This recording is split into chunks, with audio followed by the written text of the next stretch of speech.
Good afternoon. This is Kathy Makopoulos for Health Colorado. Health Colorado is your Medicaid provider in Southern Colorado, serving members that are in Health First services. Health Colorado members belong to a regional accountable entity that manages physical and behavioral health care for Medicaid members in Southern Colorado. Health Colorado supports a network of providers in 19 counties across Southern Colorado, and we ensure that every member can access care in a coordinated way. Health Colorado is represented by 4 community mental health centers, 1 federally qualified healthcare center, and a managed service organization. Health Colorado is based here in Pueblo, Colorado. In our partnership of our organizations includes Health Solutions, Sol Vista Health, San Luis Valley Behavioral Health Group, and Southeast Health Group.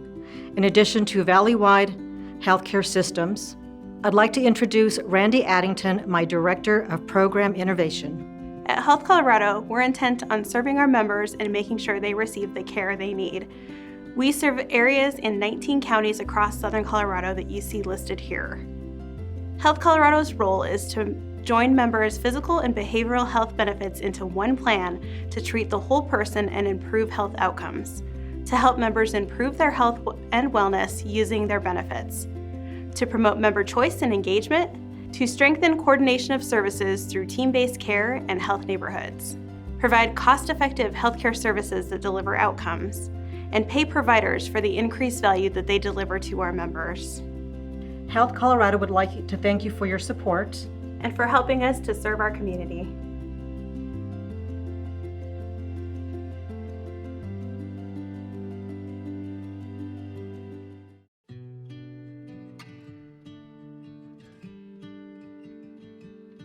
Hello, I'm Ruth Nierenberg, President of the League of Women Voters of Pueblo, and I'd like to thank the Latino Chamber for this opportunity to present this explanation of the ballot issues. I hope you find it helpful. For those who prefer to read the initiatives, they are available on vote411.org. Just type in your voting address. We will do the local issues first because there are fewer of them and because they are just as important to Pueblo as the state issues. It must be understood that the pro and con arguments published by the League are not the opinions or endorsements of the League. Rather, they are arguments from individuals and groups that support or oppose each issue. The extension of the half-cent sales tax for economic development. This is question 2A for Pueblo. If approved by the voters, the City of Pueblo will continue a half-cent sales tax set to extend from December 31st, 2021 until December 31st, 2026. From the revenues of this sales tax, a special fund will be created, and the revenues will be spent for primary job-creating capital improvement projects in the City of Pueblo and the Pueblo Memorial Airport.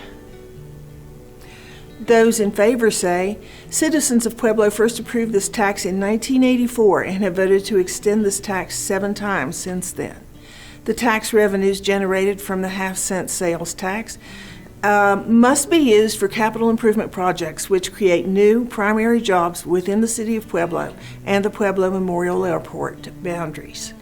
The revenues from this tax are held in a special fund.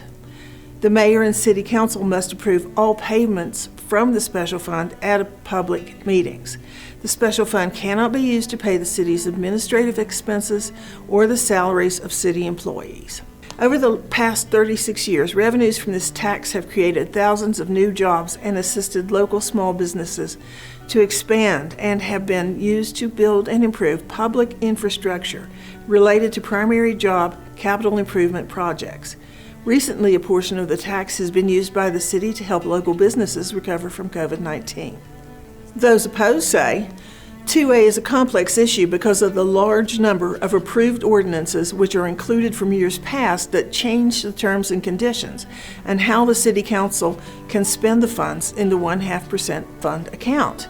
This is very confusing for voters. It is generally believed that the 0.5% fund money is used to recruit companies that offer strictly primary jobs, but that is not always true. Examples include the Convention Center, EVRAZ, Shell Buildings, maintenance of city buildings, PEDCO, and the COVID-19 Fund. Number 3, the program under which the 0.5% fund operates has not made Pueblo wealthier. Pueblo is the poorest city of its size in the state of Colorado. Number 4, sales taxes are regressive, and the burden is most heavily carried by the poor and middle class.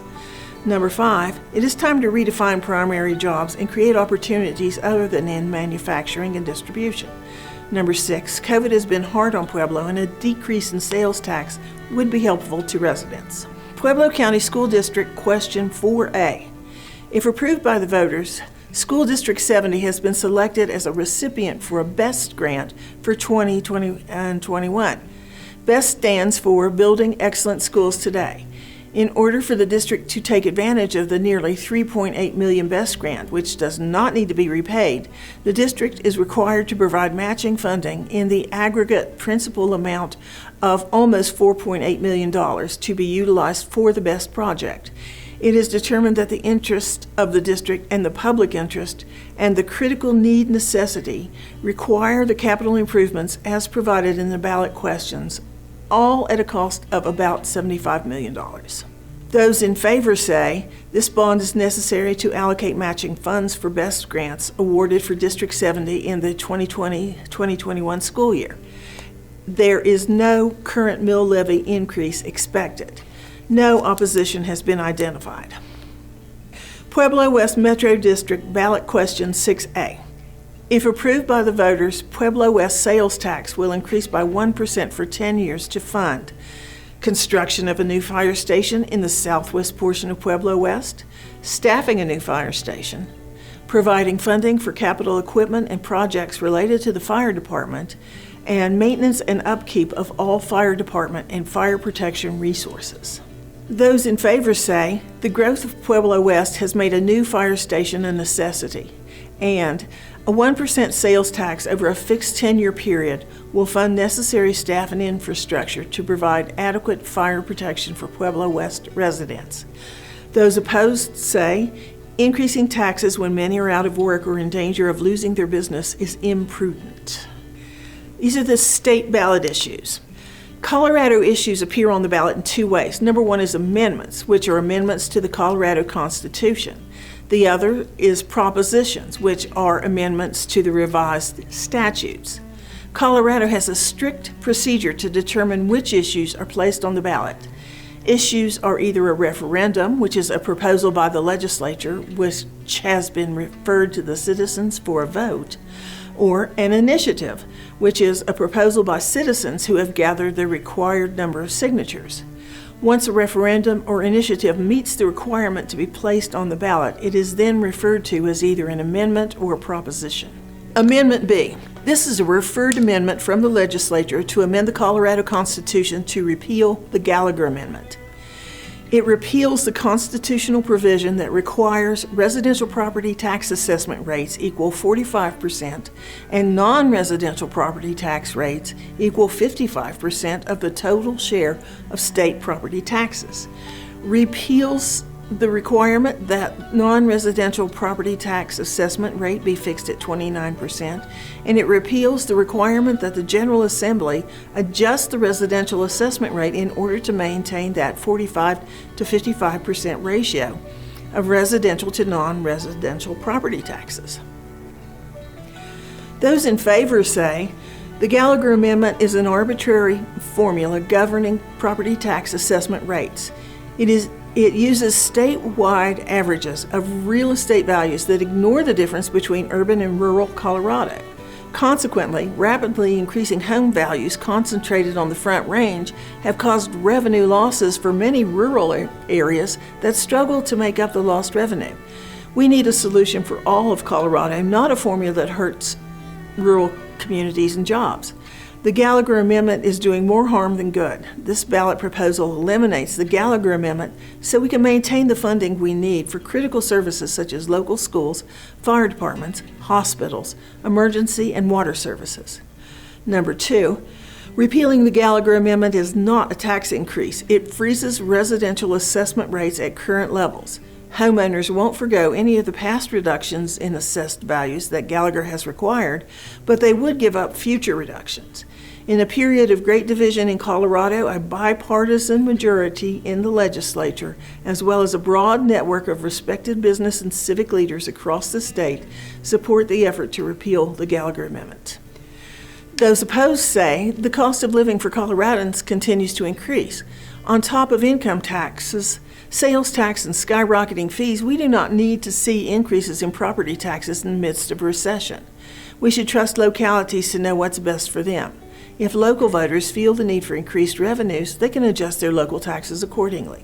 Under the Gallagher Amendment, residential property taxes will drop to 5.88% in 2021, but repealing the amendment will result in the tax rate remaining at 7.14%, which is a higher rate for homeowners. Repealing Gallagher will also leave the door open for the legislature to increase property taxes in the future in order to increase the revenue. Some are rightfully concerned about the impact the Gallagher Amendment has had on businesses in Colorado. The non-residential assessment rate has remained the same through the years, while the residential assessment rates have been reduced. However, the problem with repealing Gallagher is that it would do nothing to help businesses. The commercial rate would remain the same for now and is extremely unlikely that legislators would ever lower it in the future. Amendment C, Conduct of Charitable Gaming Activities. This is a referred proposal from the legislature to amend the Colorado Constitution to allow revisions to charitable gaming activities. It allows bingo raffle licensees to hire managers and operators of games of chance, and it reduces the required period of existence for a charitable organization to obtain a bingo raffle license from 5 years to 3 years.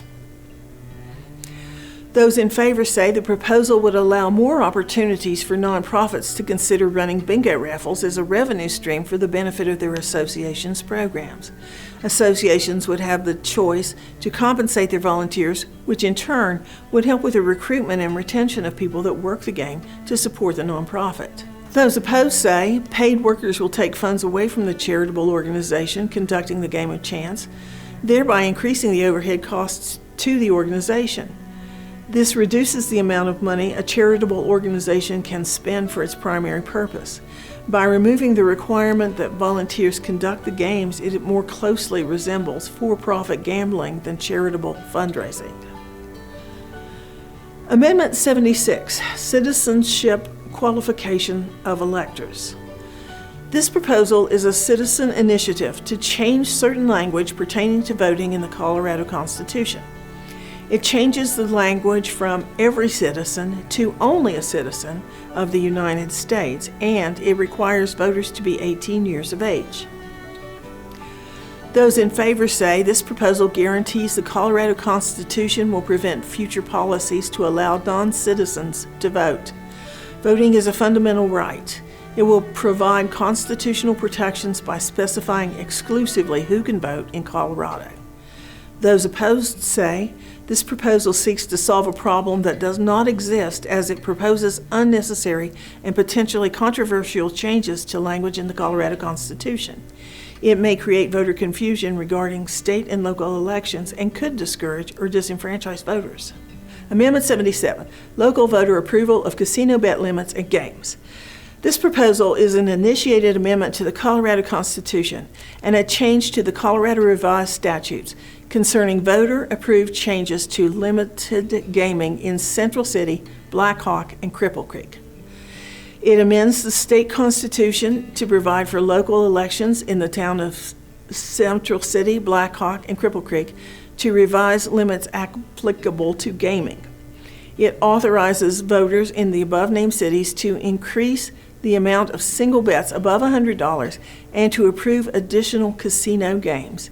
And it amends state law regarding casino tax revenue to allow money to go to programs to improve community college student retention and increase credentials completion, in addition to the current supplement for student financial aid and classroom instruction programs. Those in favor say this proposal gives voters in Central City, Black Hawk, and Cripple Creek the right to approve a maximum single bet of any amount and adds games such as baccarat, but not to alter gaming laws. It gives residents in the three towns the opportunity to hold a local election and decide whether to extend betting limits and games. During the pandemic, unemployment numbers showed that Colorado's 3 gaming towns, which have built their economies around tourism, have been battered the most. This proposal is an important step to start improving the economies in these towns. And number 3, the goal of this measure is to boost travel and tourism jobs while providing more tax revenue to increase the graduation rate at community colleges. Millions of dollars are being cut from community college budgets due to the pandemic. Those opposed say removing bet limits may result in increased financial problems and pathological addiction for some gamblers who would bet larger amounts of money. Number 2, increased gambling in these towns could lead to impacts on other nearby communities, but they don't have a vote in this matter and would not receive compensation to deal with these impacts. Number 3, gaming revenue for funding community college is an unstable source and is dependent on economic conditions. The benefit of any additional funding to community colleges does not outweigh all the negative aspects of this proposal. Proposition EE, Cigarette, Tobacco, and Nicotine Products Act. This proposal is a referred measure from the legislature to increase tobacco taxes. It increases taxes on cigarettes and tobacco products. It creates a new 62% tax on nicotine vaping products, and it authorizes new tax revenue to be spent on expanded preschool programs, K-12 education, affordable housing, eviction legal assistance, tobacco prevention, health care, and general state spending. Those in favor say the proposed cigarette, tobacco, and nicotine vaping taxes should reduce consumption of highly addictive and harmful products that cause cancer, heart, and lung disease. Colorado has one of the lowest taxes on tobacco and no tax on vaping products, while also having one of the nation's highest rates of nicotine vaping among youth. This measure would fund an innovative, first-in-the-nation approach to preschool, providing access for up to 10 hours a week of preschool at no cost during the last year before kindergarten would help working families. High-quality preschool improves education, health, and economic outcomes later in life. Those opposed say many smokers use vaping products as a way to quit traditional cigarettes. Taxes on vaping products discourage smokers from quitting. Youth vaping should be addressed through enforcement of existing age restrictions and additional education and prevention. These are regressive taxes that disproportionately harm low-income users of cigarette, tobacco, and nicotine products. Because these products are addictive, users may continue to purchase them even after a tax increase. The state should not depend on tax revenue from addictive products to fund state programs, especially when the tax is intended to decrease consumption of those products. Proposition 113, adopt agreement to elect the U.S. President by national popular vote. This proposal is a referendum petition seeking voter approval of previous legislation on the National Popular Vote Interstate Compact. It amends the Colorado statutes to allow Colorado to enter into an agreement among the states to elect the President of the United States by national popular vote, and it takes effect when states with enough electoral votes to form a majority have joined the National Popular Vote Interstate Compact. That would be 270 votes. Those in favor say the national popular vote guarantees the presidency to the candidate who receives the most popular votes in all 50 states and ensures one person equals one vote in every presidential election, no matter where the voter lives. In 2019, the legislature and the governor added Colorado to the National Popular Vote Interstate Agreement. Colorado became the 15th state to join. The national popular vote will become the way we elect our president once enough states representing the majority of presidential electors join the agreement. Number 2, the president represents the entire country and should be elected by the majority of all Americans. Every vote for president should be relevant and equal, regardless of whether the person votes with a majority of that state or what size the state is that the person lives in. Those opposed say Colorado's 9 electoral votes should go to the candidate who wins the most votes in Colorado, not California or Texas. National popular vote would move presidential election political power to big states and large metropolitan areas. The national popular vote would result in more polarized elections and less consensus building. Under the current system, candidates work to build the broadest coalition possible to win a majority of the Electoral College by competing for swing voters in swing states. That helps prevent extreme candidates from succeeding. This proposal would motivate candidates to energize turnout in areas where they are strongest by making extreme promises. Proposition 114, Reintroduction and Management of Gray Wolves in Colorado. This is an initiated proposal to amend the Colorado Revised Statutes to reintroduce and manage gray wolves to Colorado. It develops a plan to manage and reintroduce gray wolves to Colorado west of the Continental Divide by December 31st of 2023, and it uses state funds to assist livestock owners in preventing conflicts with gray wolves and to pay fair compensation for the livestock loss. Those in favor say, reintroducing wolves would go far to restore the natural balance to the Colorado Rocky Mountain wildlife for generations to come. Without them, the deer and elk populations can overgraze sensitive habitats. This would ensure a permanent gray wolf population to the state and would benefit the fish, wildlife, and plant communities of the region, including growth of stream-side vegetation that has benefited fish, amphibians, beaver, and songbirds. This has been done in other states with successful recovery efforts. Those opposed say the presence of wolves can cause conflict with humans and animals that live in Colorado. Gray wolves are known to prey on livestock, particularly when deer populations are low in certain areas of the state. Since gray wolves from neighboring states have already been seen, it seems that wolves may be establishing their own presence, making a program unnecessary. Allowing wolves to come back on their own would give Coloradans more time to adapt to their presence. Proposition 115, Prohibitions on Late-Term Abortions.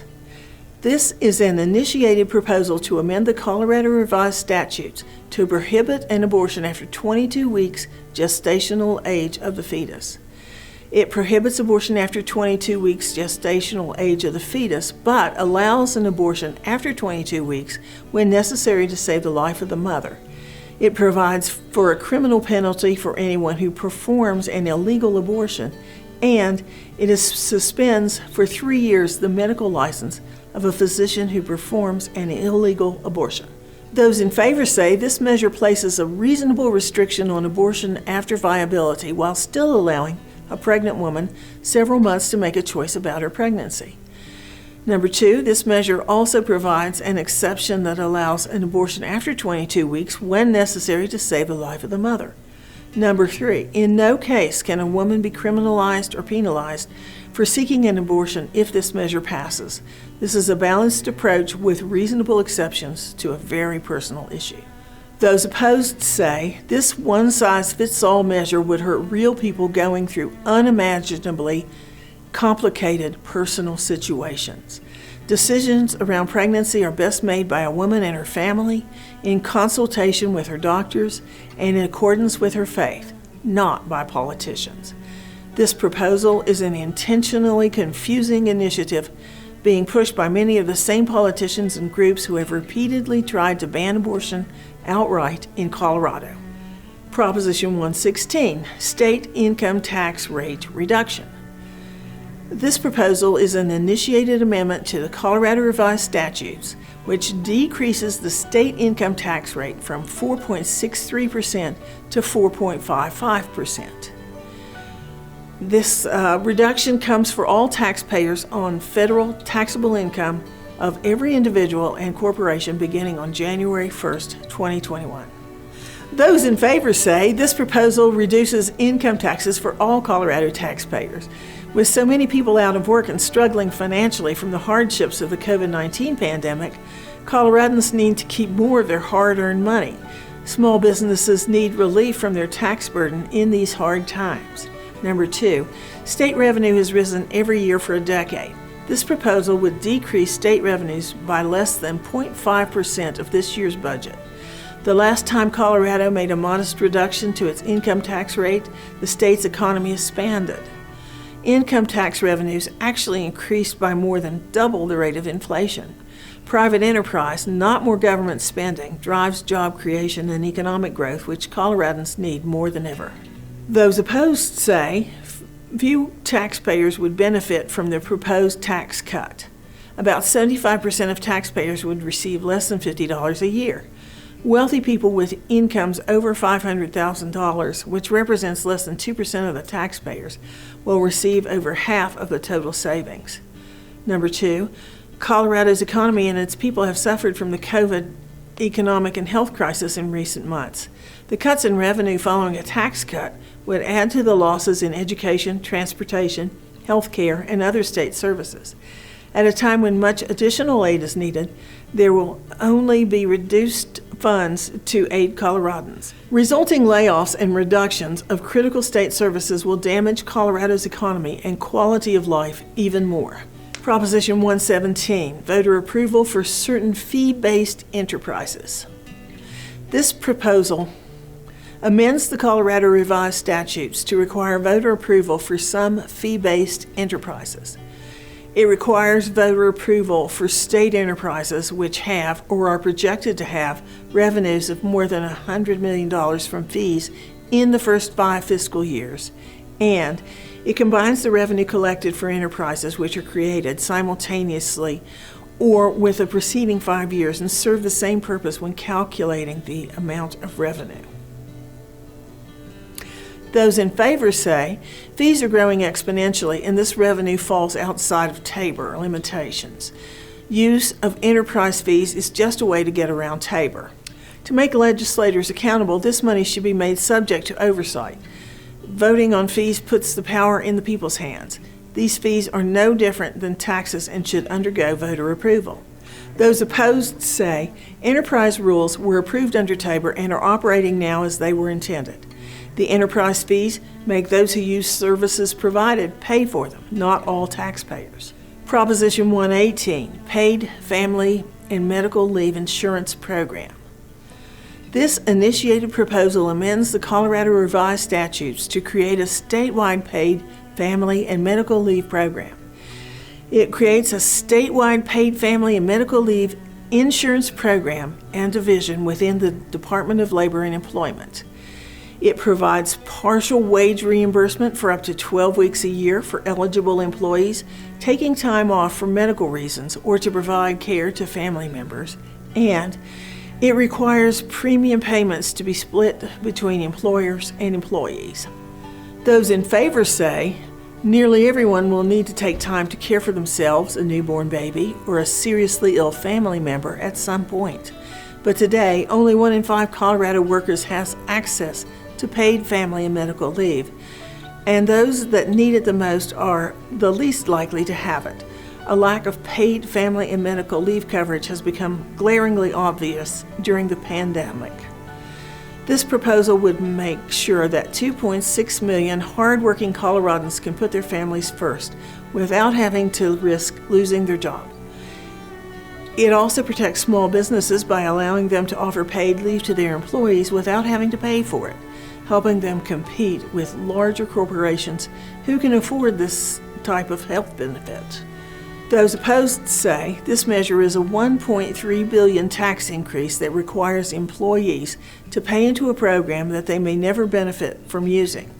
Employees are already faced with job uncertainty in the current economy and cannot afford to lose part of their salary or other benefits. If the demand for the benefit is higher than expected, employees will be expected to contribute an even larger percentage of wages in the future or sacrifice other workplace gains.